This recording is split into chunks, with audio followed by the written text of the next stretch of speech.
Bonjour les pirates, vous me faites peur, hein. Non, la formation sur la peur, c'est sorti hier, hein. Vous avez le descriptif de cette vidéo, toutes les formations et tous les coachings. Les coachings, c'est 1 heure et c'est évidemment 15 jours de suivi. Le live, c'est demain soir, vendredi à 19 h, pour parler de cette formation sur comment gérer ses peurs et en sortir. Si vous ne gérez pas vos peurs, vous ne pourrez pas récupérer votre conjoint en crise. Évidemment, ça, vous le savez, vous l'avez compris. Aujourd'hui, on va parler de crise existentielle, évidemment, que vous aimez, et comment finalement vous en sortir avec la crise existentielle de votre conjoint, et notamment quand votre conjoint vous trompe, hein. C'est toujours un peu compliqué, on a peur de ne pas y arriver. Ça, c'est la formation qu'il y a eu cette semaine. Et restez bien, puisqu'à la fin de cette vidéo, vous êtes des pirates et je lis vos commentaires sous les vidéos et je les commente aussi. C'est ça la communauté, vous écrivez sous ces vidéos, vous vous encouragez, vous posez des questions. Les personnes qui sont plus avancées que vous, qui ont passé les étapes avant vous, qui ont récupéré leur conjoint par exemple, ou qui sont au moment de la phase d'épuisement, eh bien, vous aidez et vous aidez les autres, et c'est génial, c'est ça la communauté. La crise de la quarantaine, hein, contrairement à ce que vous disent les mauvais psys ou vos parents ou vos amis ou je ne sais quoi, ce n'est pas forcément quelque chose qui est chronologique dans le temps, mais c'est plutôt un état psychologique. Un événement chronologique impliquerait que tout le monde aurait une crise de la quarantaine au même moment, à un moment précis de sa vie, ce qui n'est pas juste. Et puis des fois c'est à 45 ans, des fois c'est à 44, des fois c'est à 50. Donc ce n'est pas une question comme de la naissance où on est au moment zéro. Une crise de la quarantaine d'ailleurs tourne autour d'un sentiment, hein, d'être pris au piège dans une vie qui passe trop vite. Donc certaines personnes qui ont déjà travaillé sur elles euh, parviennent à traverser une crise de façon à peu près correcte. Ils arrivent même à en tirer des leçons et à passer une vie plus gratifiante ensuite. Et puis il y a ceux qui se transforment en une version la plus vile d'elle, hein. C'est-à-dire que ils s'infligent une douleur, ils vont infliger une douleur aux autres, à leurs conjoints, à leurs enfants, etc. Donc, autant certaines personnes, dont vous, les pirates, vous allez bénéficier de la crise de la quarantaine de votre conjoint pour être des pirates encore meilleurs grâce aux formations et coaching, mais d'autres personnes, au contraire, diminuent, hein, sont pas du tout sexy, sont pas du tout agréables pendant leur crise de la quarantaine, et à part un pansement, personne n'en veut. Face à quelqu'un qui est en crise, même le patron, même les conjoints, même les collègues de travail ne veulent plus du comportement du conjoint en crise. Cette crise de la quarantaine, finalement, c'est une crise émotionnelle, d'identité, c'est une crise de confiance en soi qui peut survenir jusqu'au début de la cinquantaine, hein. C'est pas à 40 ans ou à 38 ans, ça peut être à 38 ans comme ça peut être à 52. C'est finalement alimenté par le temps qui passe, hein, puisqu'on a un déclencheur généralement qui est une maladie, un problème au travail, une maladie chez un proche qui déclenche tout ça. Donc chacun va réagir différemment à sa crise de la quarantaine, mais une chose dans tous les cas est sûre, c'est qu'ils ne sont pas les seuls touchés par leur crise. Si ils font payer leur crise, d'abord à leur conjoint, ensuite à leurs enfants, ensuite à la famille, ensuite au boulot, vous voyez que ça se répand aux amis aussi. Donc si votre partenaire éprouve les symptômes de la crise de la quarantaine, où il s'ennuie, où il est agressif, où il se sent en insécurité, où il est impulsif, où parfois il est déprimé, il prend un pansement, etc., votre premier instinct, et ça c'est un interdit, c'est de vouloir le réparer ou la réparer. Ça n'existe pas, ça c'est un interdit. Vous ne pouvez pas la convaincre qu'il est en crise, ça ne marche pas. Donc n'essayez pas de réparer quelqu'un qui est en crise, ce n'est pas la solution. Vous pouvez répondre en revanche de manière positive, de manière encourageante, qui va subtilement montrer à votre partenaire que même s'il n'est pas bien, vous ne l'abandonnez pas. Donc le gros interdit, c'est le silence radio, parce que votre partenaire va croire qu'il n'est pas bien dans sa peau et que vous en profitez pour l'abandonner. Vous ne l'appelez plus, vous n'êtes plus sympa avec lui, etc. Donc c'est comme si un enfant est en difficulté et qu'on ne lui parle plus. Donc vous allez, évidemment, pas dans les périodes de down, mais dans les périodes de top, d'être badin, d'être sympa, d'être encourageant, vous ne l'abandonnez pas. Si vous faites un silence radio, ça va montrer que vous l'abandonnez, et tous ceux qui ont essayé d'ailleurs le silence radio pour la crise de la quarantaine de leur conjoint, ça mord aujourd'hui encore les doigts.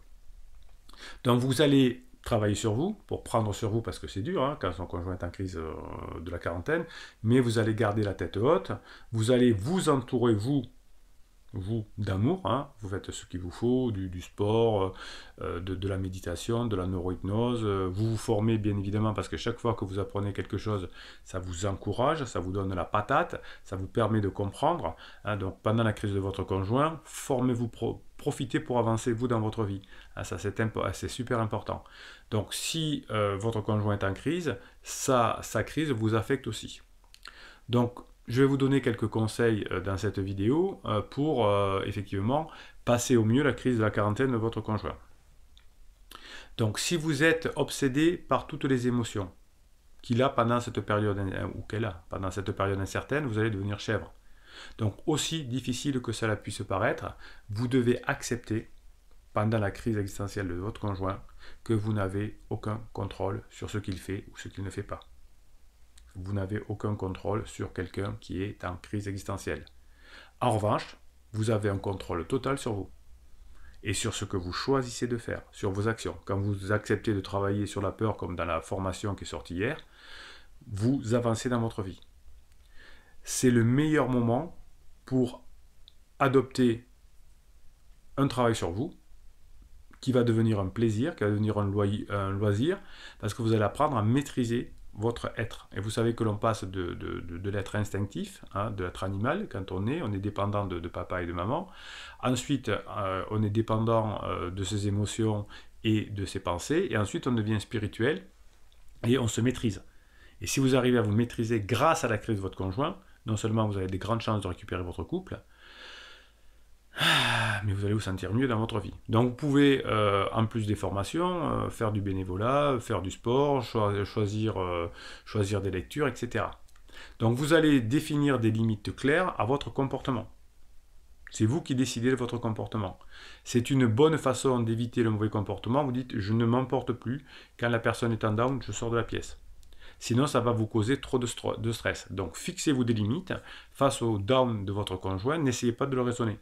Attendez le moment top, et ça va être une décision. Dès que votre conjoint est en top, vous allez badiner. Mais en attendant, vous fixez des limites. Dès qu'il est en down, je quitte la pièce, ou je le laisse tranquille, et je vais faire ma séance de neurohypnose que je trouve dans les formations, par exemple. Si elle veut, ou la personne veut vous parler de son pansement, etc., vous l'écoutez un petit peu pour lui dire « Ah », et puis vous sortez. Hein. Vous ne voulez rien savoir, vous n'avez pas le droit de savoir, devant elle en tout cas, ou devant lui, ce qui se passe dans la relation pansement. Vous pouvez le savoir effectivement par les réseaux sociaux ou en enquêtant, etc., mais vous ne dites pas que vous savez. Hein, vous n'êtes pas un déversoir. Donc vous avez l'information pour pouvoir bien agir, pour savoir où en est la personne, pour sauver votre couple et que vos enfants n'aillent pas une semaine sur deux chez l'un ou chez l'autre.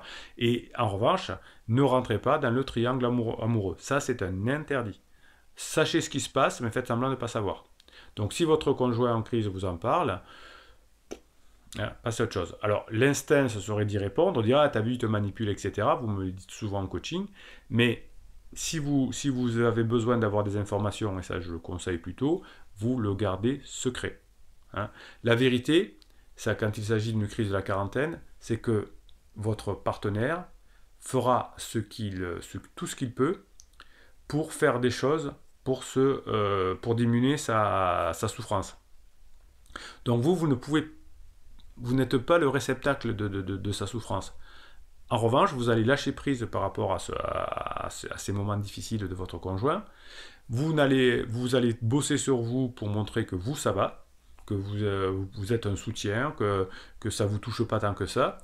Et chaque fois que vous allez taper sur ce lâcher prise, chaque fois que votre conjoint voit que vous avez changé et que vous pouvez passer des bons moments avec lui, ça va le rassurer.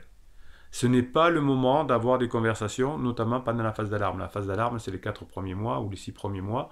Hein, donc, c'est des moments difficiles pour la personne. Donc, si votre conjoint veut entamer des conversations importantes sur l'avenir pendant la phase d'alarme, différez. Gardez à l'esprit que votre conjoint en crise éprouve des doutes et donc de la confusion. Même s'il dit je ne vous aimerai pas, je ne vous aime plus, je ne reviendrai pas et je pleure ensuite. Donc il est confus. Et d'ailleurs c'est parce qu'il est confus qu'il dit tcha, tcha, tcha, c'est sûr.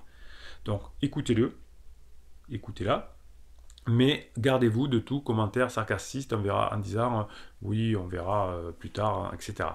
Donc ce n'est pas à vous d'expliquer comment, pourquoi il a tort. Ce n'est pas à vous d'expliquer pourquoi il traverse une crise existentielle. Ce n'est pas à vous de le faire. N'essayez pas de les amener, à avoir un psy. Ça peut être trop dangereux. Laissez-le tranquille par rapport à ça.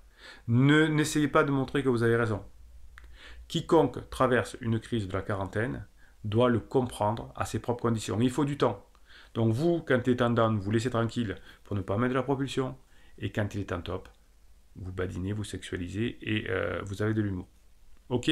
Donc ce phénomène de crise existentielle n'est pas si grave si vous savez le gérer. Vous avez toutes les formations, tous les coachings pour le faire. On ne parle pas d'une fin de lune de miel ici où un jeune couple s'aperçoit que ce n'est pas la bonne personne avec qui j'étais et qui se sépare. Là, on est sur des personnes qui ont de l'intimité, qui vivent depuis quelques mois ensemble, voire depuis quelques années, qui ont même des enfants ensemble. Et donc, on passe juste la crise de la quarantaine. Ce n'est pas un désamour, ça n'existe pas. C'est la phase 3 du couple, hein, vous le savez. Donc, si vous gérez bien les choses, vous récupérerez votre conjoint à la fin de sa crise. Si vous faites trop d'interdits, si vous mettez trop de propulsion, ça ne va pas fonctionner. Allez, vous m'envoyez des mèmes toute la journée, vous savez, sur mon WhatsApp, et j'en sélectionne. Je vous les mets sur le canal Telegram, le canal des pirates. Vous allez sur Telegram, vous tapez canal Bruno Marchal, et vous tombez sur le canal des pirates. Et je vous sélectionne quelques mèmes. Je vous sélectionne aujourd'hui des mèmes liés à la crise de la quarantaine, puisque c'est le thème de la vidéo. Alors, je pense que la crise de la quarantaine est juste un moment où la carrière des gens a atteint un certain équilibre. Ils sont à réfléchir sur leurs relations personnelles. Oui, j'aime bien le juste. Oui, c'est pas si grave. Hein. Si vous savez bien gérer la crise existentielle de votre conjoint, ça devrait le passer. Le temps qui nous reste à vivre est plus important que toutes les années écoulées. Oui, et oui, effectivement. Donc, quand on est en crise, on regrette ce qui est passé, mais tout ce qui nous reste à vivre, on va le construire ensemble. Dans un voyage, ce n'est pas la destination qui compte, mais toujours le chemin parcouru et les détours surtout. Ouais, ça me plaît bien. La dépression, l'anxiété et les crises de panique ne sont pas des signes de faiblesse, c'est le résultat d'avoir essayé d'être fort depuis trop longtemps. Personne ne le comprend jusqu'à ce que ça arrive. Ça, c'est la phase Oui, ça, c'est très, très bien ça. Ça, c'est le point d'inflexion hein, qui va entraîner une dépression, une anxiété, des crises de panique et qui sont liées à je suis fort, je ne reviendrai pas pendant trop longtemps. Ça nous fatigue et on passe ensuite en crise existentielle. La crise de la quarantaine ne me concerne pas encore. Oui, ça peut arriver. En chinois, le mot crise est formé de 2 caractères. L'un représente le danger, l'autre opportunité. C'est très bien, je crois que je l'avais déjà dit, ce sein-là. Vous devez accepter la vie comme elle se présente, mais vous devriez essayer de faire en sorte qu'elle se présente comme vous aimeriez qu'elle soit. Ça, c'est grâce aux formations, ça, c'est grâce au coaching, ça, c'est grâce au live, ça, c'est grâce à la communauté des pirates. Allez, le moment que vous attendez, c'est les commentaires. Hein, vous êtes les héros. Vous passez sur YouTube. Je lis vos commentaires et je commente vos commentaires. Alors, un message de Laure, L-O-R. Effectivement, la définition de l'infidélité dépend du point de vue de chacun. Mon criseux affirme ne pas m'avoir trompé avec pansement pendant qu'il était encore à la maison, car pas de passage à l'acte physique, par contre des communications ambiguës pendant des semaines. Oui, effectivement, voilà, c'est chacun dit, d'abord ne tenez pas compte du déclaratif, parce que vous n'en savez rien, s'ils ont couché ou pas ensemble. Effectivement, pour d'autres, parler avec quelqu'un, c'est problématique, pour d'autres, tant qu'on n'a pas couché, on n'a pas trompé. Et maintenant que nous sommes séparés, alors ils ne sont pas séparés, alors vous n'êtes pas séparés, votre conjoint traverse une crise, hein, vous le dire comme ça. Depuis que mon conjoint traverse sa crise et qu'il a décidé temporairement d'habiter ailleurs, il dit qu'il est libre de faire ce qu'il veut avec pansement. Non, on n'est pas libre de faire ce qu'on veut avec quelqu'un, on est libre dans sa tête quand on maîtrise ses émotions et ses pensées. Comme on n'est pas d'accord sur le sujet, ça c'est directement ce que je vous expliquais dans cette vidéo, je n'en parle plus, pouce en l'air, très bien, et j'ai bien compris grâce aux formations que c'est pas son pansement immédiat qui va changer son mal-être à long terme. Oui, vous avez compris, le pansement, c'est pour passer des caps, hein, pour diminuer son inconfort. FK répond, laisse faire, ils font tous la même chose, ces criseux. Oui, c'est souvent qu'on plaisante là-dessus, mais c'est vrai, on est toujours déçus des criseux parce qu'ils disent les mêmes mots, ils font les mêmes choses. Ils ont la phase d'alarme, ensuite la phase plateau, ensuite le point d'inflexion, ensuite la phase d'épuisement, ensuite on revient, ensuite on s'en va et on revient, ensuite on a la fenêtre de regret, on a les retrouvailles. Donc si vous suivez les formations, vous savez exactement comment se passe une crise et vous savez exactement comment la gérer. Voilà. Laisse faire, ils sont tous de même chose, ces crises sévreux. C'est vraiment pitoyable. En effet, le pansement se décolle forcément, c'est vrai. Et là, le criseux ou la criseuse revient à tous les coups. Bon courage, c'est vrai. Alors, elle revient à tous les coups, à condition que vous avez, avant le point d'inflexion, recréé des bons moments passés ensemble. Là, sinon, ça ne marche pas. Qu'est-ce que j'ai encore à vous dire Miss Sunshine, au final, la formule magique n'est-elle pas tout simplement d'être soi? Oui, hein, plus vous allez travailler sur vous, plus vous allez être vous-même. Une fois la confiance en soi et la joie revenue, nous vous retrouvons comme si nous étions avant toute cette crise et ces phases de couple. Oui, effectivement, hein, si vous montrez que vous avez changé, votre mari, votre femme n'a pas marre de vous, il a marre de l'ancienne situation, il la supporte pas parce qu'il traverse sa crise, et si vous changez, ben, à la fin de la crise, vous revenez ensemble, évidemment. Je me retrouve moi-même, je sais naturellement badiner, avoir de l'humour, le reste viendra tout seul.